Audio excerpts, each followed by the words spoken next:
پیسے نہیں مل رہے، خود کہنے لگے امام مسجد چور ہے، قاری صاحب چور ہے، کیونکہ حقیقتاً پیسے بھی تو پڑے تھے لیکن پیسے گم ہو گئے، اور آنے والا صرف امام مسجد تھا، قاری صاحب تھا، اس کے علاوہ اور کوئی نہیں آیا تھا۔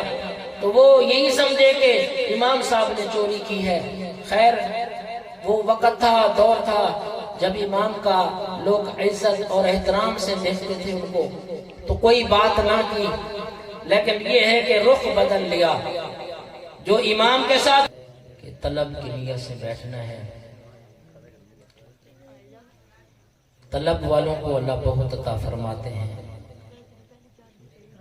بے طلبے نہ بن کر بیٹھنا۔ جب طلب والا ہونا اس کی مثال ہے جس کا برتن سیدھا ہو، اس برتن میں ایک ایک قطرہ بھی گرتا رہے، اس کا پیالہ، اس کا وہ برتن بھر جاتا ہے۔ بے طلبے کی مثال ہے الٹا برتن رکھ دو، الٹے برتن میں آپ اوپر موٹر بھی چلا دیں تو اس برتن کے اندر ایک قطرہ بھی نہیں جا سکتا، کیونکہ یہ مجالس عام مجالس نہیں ہے۔ اب دیکھو بازاروں دیکھنے میں یہ کم عمر طلباء بچے ہیں، عام طور پر خطبہ پریشان ہو جاتے ہیں جب کوئی سنجیدہ لوگ سمجھدار نہ ہو۔ تو میں الحمدللہ خود بھی طالب علم ہوں اور یہ بھی میرے طالب علم ہیں، بچے ہیں، اور یہ آنے والے زمانے کے مستقبل کے ہمارے یہی علماء بنیں گے انشاءاللہ۔ آپ خوش نصیب لوگ ہو، آپ خوش قسمت لوگ ہو۔ اللہ تبارک و تعالیٰ نے قرآن پاک کے اندر فرمایا ہے اِنَّا نَحْنُ نَزَّلْنَا الذِّكْرَ وَإِنَّا لَهُ لَحَافِظُونَ، کہ اس قرآن کو نازل بھی ہم نے کیا اور اس کی حفاظت بھی ہم کریں گے۔ کیونکہ آج کے پروگرام کا عنوان ہے عظمت قرآن و صاحب قرآن۔ قرآن کو تو آپ جانتے ہیں، یہ قرآن کا نسخہ ہے، اس کو آپ جانتے ہیں، اور صاحب قرآن کس کو کہا جاتا ہے؟ جناب محمد رسول اللہ صلی اللہ علیہ وآلہ وسلم کی ذات اقدس کو صاحب قرآن کہا جاتا ہے۔ جو قرآن کے ساتھ جڑا رب ذوالجلال نے بھی اس کو عظمت عطا فرمائی، جو صاحب قرآن کے ساتھ جڑا رب ذوالجلال نے اس کو بھی عظمت عطا فرمائی۔ جو قرآن کے ساتھ جڑا، جس کی نسبت قرآن کے ساتھ ہوئی، وہ بھی بہت بلند بالا برتر والا ہو گیا، اور جس کی نسبت صاحب قرآن کے ساتھ ہوئی اللہ تعالیٰ نے اس کو بھی عزت سے مالا مال فرمایا۔ یہ عام ایک مشہور و معروف، اکثر علماء جب قرآن کا موضوع ہو تو عوام الناس کو وہ بتاتے ہیں، مثال دے کر وہ کیا بات سمجھاتے ہیں کہ قرآن پاک کے ساتھ ایک غلاف کی بھی نسبت ہو۔ اور عام طور پر آپ جب دکاندار سے کپڑا خریدتے ہیں اور اس سے مطالبہ کرتے ہیں کہ بھائی 1 گز 1 میٹر آدھا میٹر کپڑا وہ دے دو غلاف کے لیے، کبھی ایسا ہوتا ہے دکاندار تاجر اپنے دکان کے کپڑوں میں دیکھتا ہے کہ یہ کپڑا ہے بڑا عرصہ دراز سے پڑا ہے، کوئی اس کو خریدتا نہیں ہے، اٹھایا آپ کی طرف سے نے پھینک دیا کہ یہ لے لو، اور پیسے بھی نہیں لیتا۔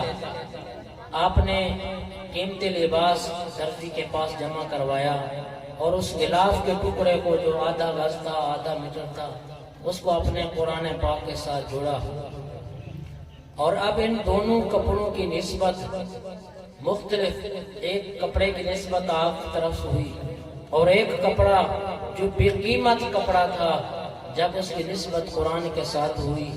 اب آپ مساجد میں جاتے ہیں، قرآن کا نسخہ اٹھاتے ہیں، قرآن پاک کو سینے کے ساتھ لگاتے ہیں، جب قرآن کا بوسہ لیتے ہیں، اللہ اکبر، آدمی قرآن کی سطروں کو بعد میں چومتا ہے، غلاف کو پہلے چومتا ہے، اور یہی وہ غلاف کا کپڑا جب نیچے گرا ہوا نظر آ جاتا ہے، آپ اس کو صرف اٹھاتے نہیں ہیں، صرف جھاڑتے نہیں ہیں، بلکہ اس کا بوسہ لیتے ہیں ادب احترام کے ساتھ۔ میں نے کہا ہے کپڑا تو بے قیمت تھا، تیری تو پیسے بھی نہیں لیے تھے دکاندار نے، پھینک دیا تھا، لیکن یہ شان تجھے کیوں ملا؟ کپڑے نے کیا کہا کہ میری نسبت اللہ کے قرآن کے ساتھ ہوتی ہے۔ جس کی نسبت اللہ کے قرآن کے ساتھ ہوتی ہے اللہ تعالیٰ اس کو عظمت عطا فرماتے ہیں۔ اسی طرح ایک کاغذ ہے، اور ایک کاغذ وہ ہے جس میں شادی کارڈ بنتے ہیں، مختلف قسم کی اور کئی چیزیں ہیں، دعوت نامے بنتے ہیں، لیکن ایک کاغذ وہ ہے جس کے اوپر اللہ کا قرآن لکھا جاتا ہے۔ اور اس کاغذ کی نسبت جب اللہ کے قرآن کے ساتھ ہوئی، آپ میں سے بڑے تو دور کی بات ہے، اللہ کی قسم کھا کے کہتا ہوں، چھوٹا سا ایک بچہ ہو جس کو وضو کا طریقہ بھی نہیں آتا، پاکی نہ پاکی کا پتہ بھی نہیں ہے، لیکن وہ مدرسے میں قرآن پڑھنے کے لیے آتا ہے، نورانی قاعدہ لے کر آتا ہے، اسی بچے کے سامنے بھی اگر تھوڑا سا قرآن کا کوئی پھٹا ہوا ورق نظر آتا ہے جس کے اوپر قرآن کی سطریں لکھی ہوئی نظر آتی ہے، چھوٹا سا بچہ بھی اس کو اٹھاتا ہے، بوسہ دیتا ہے، چومتا ہے اور بلندی پہ رکھ دیتا ہے۔ میں نے کہا اے کاغذ، یہ تجھے کیوں چوما جا رہا ہے؟ بڑے بڑے قیمتی ظاہری طور پر کاغذ، خوبصورت پرنٹ کیے ہوئے کاغذ نیچے پڑے ہوئے ہیں، کچرے میں پڑے ہوئے ہیں، لیکن یہ چھوٹا 5 سال کا بچہ بھی تجھے بوسہ کیوں دے رہا ہے؟ تو وہ کاغذ کا ٹکڑا کیا کہتا ہے کہ میری نسبت اللہ کے قرآن کے ساتھ ہو گئی۔ پتہ چلا کہ قرآن کے ساتھ نسبت اگر کاغذ کی ہو جائے اللہ اس کو بھی بلندی عطا فرماتے ہیں۔ ریحل کو دیکھ لیں، پھٹی دیکھ لیں، آپ کے گھروں میں پڑے ہوا صوفہ سیٹ، بیڈ، الماریاں، چارپائیاں، قیمتی دروازے اعلیٰ سے اعلیٰ لکڑی کے ہوں گے، اور ایک وہ ریحل ہے جو آپ نے بنوایا، اگرچہ وہ سادہ لکڑی تھی لیکن اس کی نسبت جب قرآن پاک کے ساتھ ہوئی، صوفے پہ آپ بیٹھتے ہیں، بیڈ پہ آپ لیٹتے ہیں، چارپائیوں پہ آپ لیٹتے ہیں، لیکن یاد رکھیں مسجد میں پڑی ہوئی پھٹی، مدرسے میں پڑا ہوا ریحل، اس کے اوپر چھوٹا سا بچہ بھی اگر کبھی بھول کر لا علمی میں اس کے اوپر پاؤں رکھ دے یا اس کے اوپر سے گزر جائے تب بھی اس کو استاد ڈانٹتا ہے اور اس کو سزا ملتی ہے۔ میں نے کہا اے لکڑی، اے ریحل، آپ کو یہ شان کیوں ملا کہ آپ کے اوپر کوئی پاؤں نہیں رکھ سکتا، آپ کے اوپر سے کوئی پھلاگ نہیں سکتا؟ وجہ کیا ہے؟ کہا کہ میری نسبت اللہ کے قرآن کے ساتھ ہے۔ پتہ یہ چلا کہ قرآن پاک کے ساتھ جو جڑتا جائے گا اللہ تبارک و تعالی اس کو عظمت عطا فرمائے گا۔ اب میرا اور آپ کا تعلق قرآن پاک کے ساتھ کتنا ہے؟ آپ خود اس پہ غور کریں کہ ہماری تو سالہ سال گزر گئے، ابھی بھی رمضان کے انتظار میں ہے، رمضان آئے گا پھر قرآن پاک کو اٹھائیں گے، گھروں میں قرآن کا نسخہ رکھا ہوا ہے، کوئی گھر ایسا نہیں ہے، معلومات کریں، تحقیقات کریں، کوئی گھر میں قرآن کا گھر ایسا نہیں ہے جس میں قرآن کا نسخہ نہ پڑھا ہو۔ قرآن کا نسخہ تو پڑھا ہے لیکن پڑھنے والے قبروں میں چلے گئے۔ بوڑھی اماں ہوتی تھی قرآن کو بلا ناغہ پڑھا کرتی تھی، بوڑھا بابا ہوتا تھا قرآن کو بلا ناغہ پڑھا کرتا تھا، اور آج قرآن کا نسخہ تو پڑھا ہوا ہے، کس لیے رکھا ہے؟ برکت کے لیے رکھا ہوا ہے۔ ہمارے ایک عالم دین، ہمارے ایک مفتی صاحب فرما رہے تھے کہ جس گھر کے اندر قرآن پڑھا ہوا تو ہو لیکن تلاوت نہ کی جاتی ہو، قرآن کو پڑھا نہ جاتا ہو، قرآن کو کھولا نہ جاتا ہو، قرآن کی صورتیں کوئی تلاوت نہ کرتا ہو، اگرچہ گھر میں قرآن کا نسخہ پڑا ہے، فرمایا قرآن پاک رکھنے سے برکت نہیں آتی، قرآن پڑھنے سے برکت آتی سکتی ہے۔ وہ حضرت تو بڑے سخت الفاظ فرما رہے تھے، فرمایا جو لوگ اپنے گھر میں قرآن کا نسخہ رکھ دیتے ہیں، تلاوت نہیں کرتے، ان کے گھر میں وہ قرآن برکتیں نہیں بلکہ ان کے گھر پہ لعنت بھیجتا ہے۔ کتنے گھر ہیں اور کتنی بار ہماری بیٹی، ہماری ماں، ہماری بہن جھاڑو لگاتے ہوئے کمپیوٹر، ٹی وی، ڈش، کوئی بھی چیز ہے،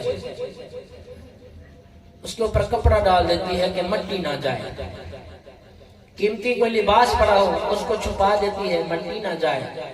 اور قرآن پاک کا نسخہ جہاں رکھا تھا وہاں پڑا ہوا ہے۔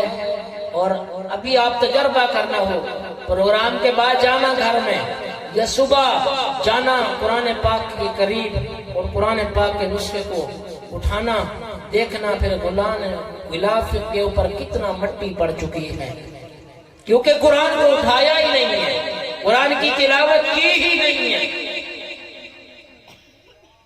تو قرآن کی تلاوت کا اللہ ہمیں شوق نصیب فرمائے۔ ہم بھی اگر قرآن پاک کے ساتھ جڑیں گے، اللہ تعالی ہمیں بھی بلندیاں عطا فرمائیں گے۔ رمضان المبارک کا مہینہ تھا، کسی امام مسجد کو مقتدی نے دعوت دی افطاری کی، قاری صاحب آئے، کھانا کھایا، کھانے کھانے کے بعد دیکھا پیسے ہیں اور وہ ہوا کی وجہ سے نیچے گر گئے۔ قاری صاحب نے وہ پیسے اٹھائے ایک جگہ پہ رکھ دیے اور مسجد کی طرف چلے گئے۔ مقتدی اور اس کی اہلیہ نے دیکھا یہاں پیسے پڑے ہوئے تھے، پیسے نہیں مل رہے، خود کہنے لگے امام مسجد چور ہے، قاری صاحب چور ہے، کیونکہ حقیقتاً پیسے بھی تو پڑے تھے لیکن پیسے گم ہو گئے اور آنے والا صرف امام مسجد تھا، قاری صاحب تھا، اس کے علاوہ اور کوئی نہیں آیا تھا۔ تو وہ یہی سمجھے کہ امام صاحب نے چوری کی ہے۔ خیر وہ وقت تھا، دور تھا جب امام کا لوگ عزت اور احترام سے دیکھتے تھے ان کو، تو کوئی بات نہ کی، لیکن یہ ہے کہ رخ بدل لیا۔ جو امام کے ساتھ ایک تعلق مقتدی کا تھا وہ رخ بدل گیا۔ قاری صاحب نے بھی محسوس کر لیا کہ فلاں چودھری صاحب، فلاں صاحب بڑے پیار سے ملا کرتا تھا، کئی دنوں سے صحیح موڈ نہیں دے رہا۔ تو قاری صاحب نے بھی اگر پوچھا تو کیا مسئلہ ہے تو وہ بھی بات کو ٹال دیتا تھا، کیونکہ یہ کہنے کی ہمت نہیں کرتا کہ قاری صاحب آپ نے ہمارے پیسے چوری کیے ہیں۔ ادب تھا دل کے اندر۔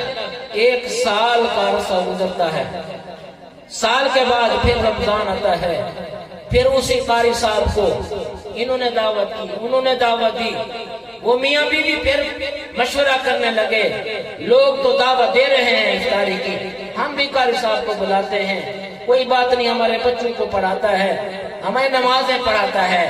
خیر جب قاری صاحب کو بلا لیا گیا، گھر میں بٹھا لیا گیا، کھانا کھلا لیا گیا، دل کے اندر وہ بات تھی، دل کے اندر وہ بھراس ہوتی ہے نا، بعض دفعہ جب تک آدمی نکالے نا اس کو چین نہیں آتا، دل کے اندر وسوسہ وہ خیالات تھے۔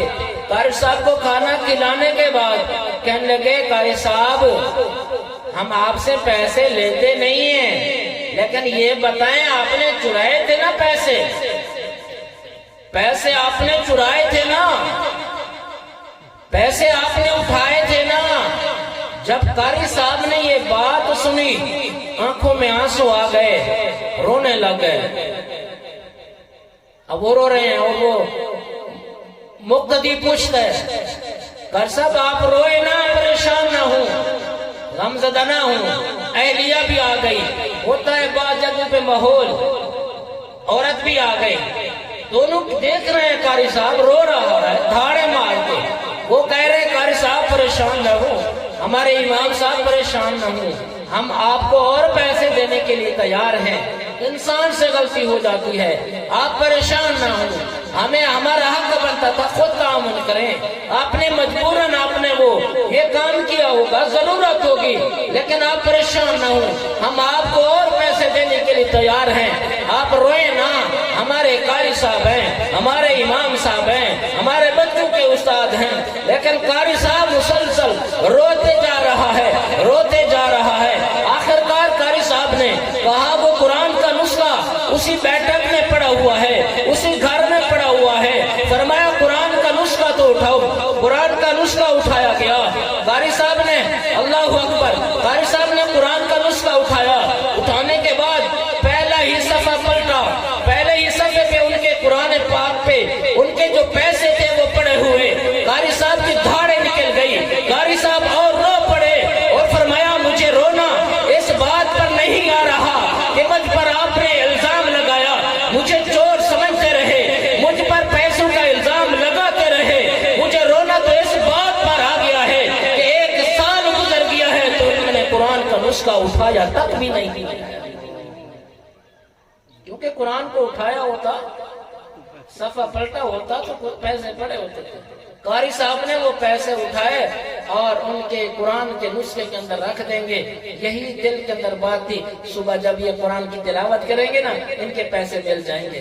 لیکن افسوس سال گزر گیا، قرآن کو اٹھانے کی ہمت اور توفیق بھی نہ ہوئی۔ آج میرا اور آپ کا بھی تعلق کہیں قرآن کے ساتھ ایسا تو نہیں ہے۔